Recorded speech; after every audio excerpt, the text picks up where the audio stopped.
Hello friends, welcome back to a reflection on working with a personal trainer, and this will be week number 4. And I am all hot and sweaty because I'm just back from going for my walk and I had a nice red mark on my face from my big hat being on my forehead. But I figure while I'm thinking about exercise and thinking about all this stuff in preparation for my meeting with her tomorrow, I'd go over my week with you. So once again, hydration wasn't an issue. You know, for a long time now, my goal's been 100 ounces. So her saying get 80 isn't an issue. I just have a water tracker. It's called Llama something other. And just log it on my watch. There, here you go. Come on. So here, log it, and these are my non-water stuff, and this is my water. Just log it in there and it keeps track of it. I thought it was worth it for $5 to have it without ads and without limits and just have access to it. One-time payment. Regarding my sleep, this is the week after my travels, and my decision was I'm gonna have a regular bedtime, turn off my phone and put it aside by 8 o'clock. And I'm going to just allow myself to sleep as much as I need to, because I knew I had to catch up on some sleep and recover. So I had a set bedtime, but I did not have a set wake time. I just allowed myself to wake up whenever I was ready to wake up. And doing that, I have definitely caught up on my sleep. There's been some days I slept 10 hours. And I think it's been really good to get me back into the sleep. So my goal for this next week is going to be to actually have an alarm again and wake up. In terms of resting, we had decided that as a family we'd watch Inside Out 2. So that was my rest time on Saturday evening, watching that with the family. And it was interesting. I had a lot of mixed reviews from different people talking about it, saying yes, it's a great movie, or no, it's a horrible movie. It was interesting. I don't think I've ever seen somebody try to depict what an anxiety attack was like. So I haven't really reflected on it very much. I think it was a fine movie. Somebody said that it might not be good for young kids. You know, it's pitched towards really young kids. It might be too intense for some of them. And I would agree. I think it'd be better for like teenagers. You know, the movie's depicting teenagers, and I think it'd be better for watching with teenagers and having conversations about it. So that was my rest time this week. I have not weighed in. That's tomorrow morning. And for nutrition, it was once again just trying to err towards eating whole foods and thinking about whether or not foods will be helpful for weight loss. There was some gearing up for recording food, because starting this next week, I believe I'll have an app that I'll be recording my food and tracking macros. And this next week, she'll be giving me some macro targets to aim for. Coming off of using the Lumen, I'm very, very used to tracking with an app. And even before the Lumen, I was using Lose It, tracking everything. It's perfectly possible to do it, but I don't see it as necessarily a sustainable way of tracking my food.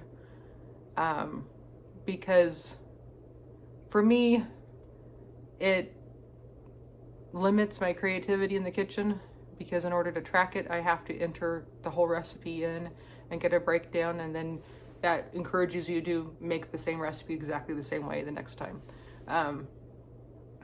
So I find tracking food makes it so it's less creative for the making of foods. But she's talked a bit about meal prepping, so I have a feeling it's not going to be fly by the seat of your pants eating anyways. But in terms of exercise, I've been able to do all of the sessions. Like I said, I just got back from a walk where I walked 3 minutes casually, 20 minutes with a purpose, and then walked the rest of the way home. And it took about 30 minutes. I think I got a little over 1.5 miles. And I definitely got my heart rate up. So, in terms of homework, it was focusing on the kitchen, getting it ready for meal prepping and meal planning and everything, making sure you have all your junk food out. And as West and I were talking, we did not desire to throw anything away. Food is too expensive nowadays to do that kind of kitchen clean out. So we just made a purpose of eating these things. So it's like we had a pizza. So one night we had a pizza night, and then I had like one random frozen dinner. Now I think about it, I think we still have one more in there. I can encourage someone to eat that for lunch.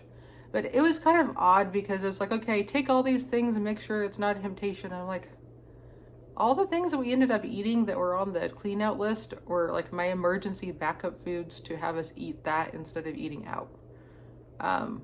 It's not as healthy as eating from scratch, but it's a whole lot cheaper and less unhealthy as than eating out. So it's just, I understand the idea behind it, but now I kind of go, okay, what's our fallback food then? If I'm too tired to cook and we're thinking about eating out, if it's not a frozen pizza, then what is that? So now I have like a gap in my kitchen that I have to consider, but we'll see.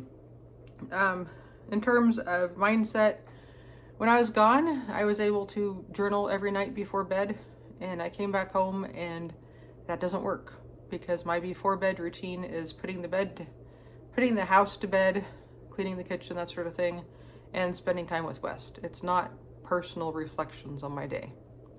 So for the majority of the week, I did not journal, and I know I do better when I do journal. So it took a while, but as of yesterday, I decided, okay, I'm going to include it in my morning routine. So before I leave the bedroom and get into, cooking breakfast and such, then that'll be my time to be journaling. So I am journaling. It's not as extensive or as deep as I like it to be, but at least I have a time set aside for it and I'm doing it, and I will just trust that it'll eventually evolve into something that's more impactful. So overall thoughts, it was definitely a week of getting back into the routine of being at home. One thing that I did carry over from the travel is I'm continuing to eat a salad for lunch. I think that was helpful. And we also had produce that needed to be used up here. So it's just like that way to use it up is in a salad. So let's just start having salads. It's kind of challenging for me because I'm the only person in my family in this house that eats salads. So if I commit to eating salads, then I need to commit to eating them, or else I'll have lettuce going bad. That's why for a long time I actually changed over to eating coleslaw and cabbage-based salads because they last longer and they don't go as bad as fast. But then, I don't know, a couple of years ago that my doctor tested me and said, you're having allergies to cabbage because you're eating it so much. So I'm like, oh, okay. So I have to mix things up. So currently I have a spring mix box of lettuce in there. I do feel like I'm getting back into the routine of things, but the feeling of discouragement over my weight after coming back from the trip has been lingering with me. I started this whole process in order to lose weight and definitely lose the fat and gain muscle and just get more into healthy body percentages. And not feel so flabby and jiggly and lumpy in my clothes. And currently I'm worse than when I started, and that's very discouraging. So I'm really hoping that tomorrow, when she gives me my macros to aim for, that by the end of the next week, then I'll have some progress to show myself that yes, this is going to make a difference in my weight. The process so far has definitely, it's challenging my flexibility, showing me how I'm finding all my limits and saying, okay, that really hurts and that's kind of hard to get into. So it's definitely challenging my mobility and my flexibility. It's challenging my endurance and my cardiovascular system. So there's changes happening. It's just, I like to see the changes on the scale. And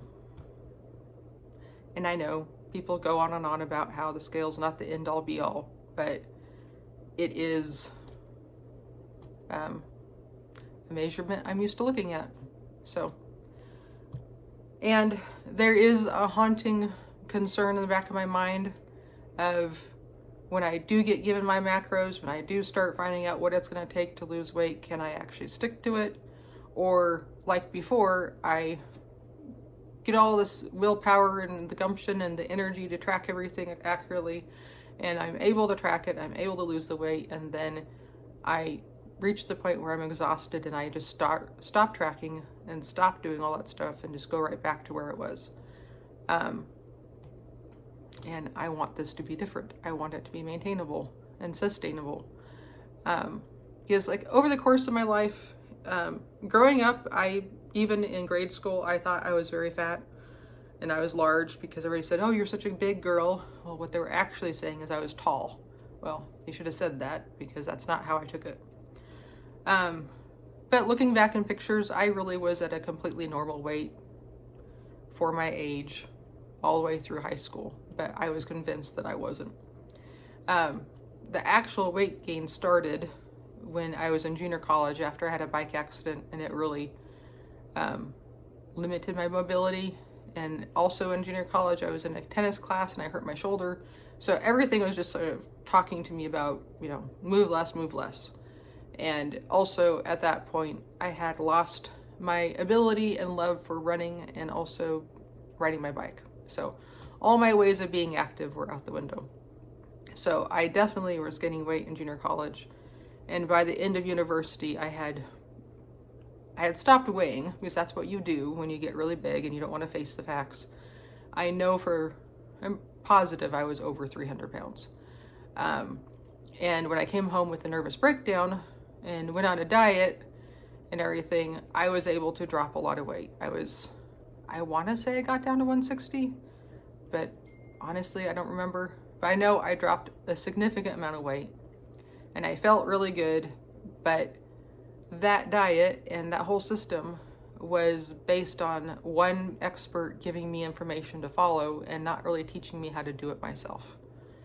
And he tried to. He had like books, but they were really long-winded and cryptic and not really easy to follow. And you basically had to become a disciple of his to figure out where he was coming from, because he was just too smart. Way, way too smart. So as soon as the money ran out and I stopped going to him, then, he started going, oh, this tastes good. And, I'm not having a reaction, so I will go ahead and eat that. And, I want to say probably a couple years after that, I was up to 240 again. And I spent a long time in consistently having my weight at 240 at, I